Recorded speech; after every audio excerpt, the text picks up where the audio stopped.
Merci, Monsieur le Président. Nous vivons une époque assez extraordinaire où, précisément parce que les inégalités se creusent, les plus riches ne veulent plus contribuer comme ils le faisaient au préalable au ménage commun de l'État.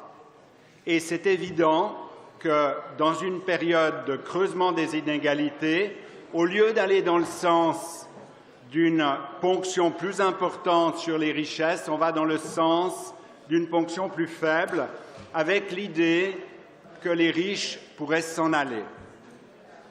Alors, je vous pose la question, dans les périodes où le capitalisme allait bien, dans les périodes des 30 glorieuses, des 3 décennies d'après-guerre, la fiscalité était extrêmement présente et la redistribution était extrêmement importante. Et les riches ne s'exilaient pas parce que les inégalités sociales étaient moins importantes qu'aujourd'hui. Donc nous sommes embarqués dans une aventure où les inégalités croissent, où la fortune se concentre. Mesdames les députés, messieurs les députés, aujourd'hui, 8 personnes au monde disposent d'une fortune qui est égale à celle de la moitié de l'humanité. Est-ce que vous pensez vraiment qu'une évolution de ce type nous mène vers une civilisation des Lumières? Évidemment pas. Nous allons vers une société où les pauvres sont de plus en plus pauvres et les riches sont de plus en plus riches. Et ici, évidemment, dans ce Parlement, qui a été élu il y a maintenant 4 ans, dans ce Parlement, on peut mesurer l'importance des affiliations aux forces qui soutiennent précisément une société inégalitaire. Quand on vote, on a des scores impressionnants pour défendre les millionnaires, les multimillionnaires et leurs fortunes. Alors maintenant, soyons sérieux. Qui est en train de menacer les petits possédants? Qui est en train de menacer les petits entrepreneurs? C'est le système dans lequel on est engagé. Qui est aujourd'hui dans le PF, dans le programme fiscal quadriennal, qui est en train de relever l'imposition des petits propriétaires? Qui est en train aujourd'hui d'augmenter la pression fiscale sur les petites entreprises avec une taxe de 0,22% sur la masse salariale. Au profit de quoi? Au profit de PF17. Parce que l'orientation stratégique de ce gouvernement, c'est de servir la soupe aux plus grandes entreprises comme aux personnes physiques qui sont des multimillionnaires. Il ne s'agit pas de protéger le millionnaire dont vous avez parlé, qui a un appartement, qui a des machines agricoles.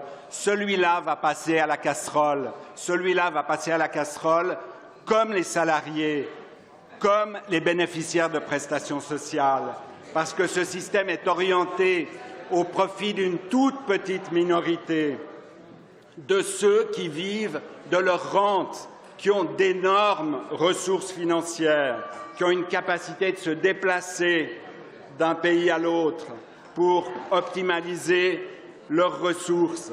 Et c'est ce système que vous défendez. Et moi, je tiens à m'adresser non pas seulement aux salariés, non pas seulement aux bénéficiaires de prestations sociales, mais aux petits propriétaires, aux petits entrepreneurs, que la droite est en train de sacrifier sur l'autel de la grande entreprise, de la mondialisation. Et c'est évidemment ceci qui met en crise aujourd'hui les partis de droite. Si aujourd'hui vous n'avez plus le succès que vous aviez au préalable, si aujourd'hui vous perdez dans tous les pays au profit de ce que vous appelez des forces populistes, c'est parce que ces forces populistes sont sensibles à une protestation populaire et que cette protestation populaire, elle va dans le sens de dire nous ne pouvons plus soutenir une politique, Non, ce n'est pas vous, Monsieur Sormani, parce qu'en matière fiscale, c'est Monsieur Zacharias qui a la parole au MCG. C'est Monsieur Zacharias qui a la parole au MCG. Et je dois reconnaître que Monsieur Zacharias, vous lui transmettrez, Monsieur le Président, a au moins le mérite de représenter ici ses intérêts personnels plutôt que d'être désigné par ceux qui dirigent ce monde pour venir défendre ici les intérêts des plus riches. Au moins, il a le courage de le faire à titre personnel. Vous, Monsieur Maître, vous transmettrez, Monsieur le Président, vous le faites à titre de représentant d'intérêts qui ne sont pas forcément directement les vôtres. Donc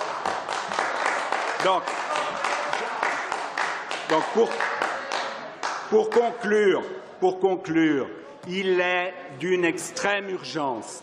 Il est d'une extrême urgence dans nos sociétés que vous acceptiez qu'il faut enrayer cette dérive vers l'explosion des inégalités, que vous ne voyez pas parce que vous ne promenez pas dans les quartiers qui sont impactés par vos politiques, vous ne le savez pas, vous ne voulez pas le voir, mais vous êtes en train de creuser dans ce canton de Genève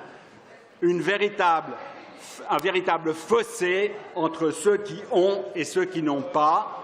Et il est important que sur le plan fiscal, vous nous écoutiez et que vous acceptiez, parce que je pense qu'effectivement, jusqu'ici, la population a voté non à des hausses d'imposition qu'ils ont toujours pensé qu'il allait leur retomber dessus. En réalité, pour la première fois, la population a refusé un cadeau fiscal aux privilégiés en refusant l'ARIE 3.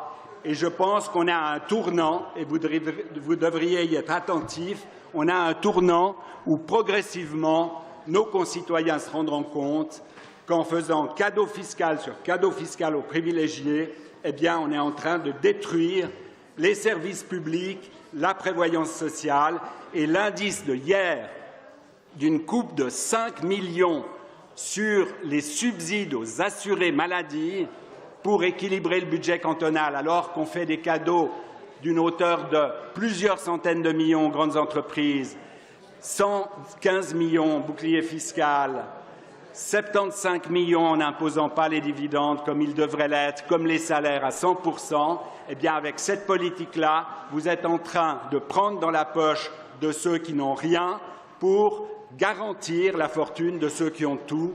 Nous refusons cette logique et nous appelons ce Parlement à soutenir notre projet de loi. Merci. Merci, monsieur.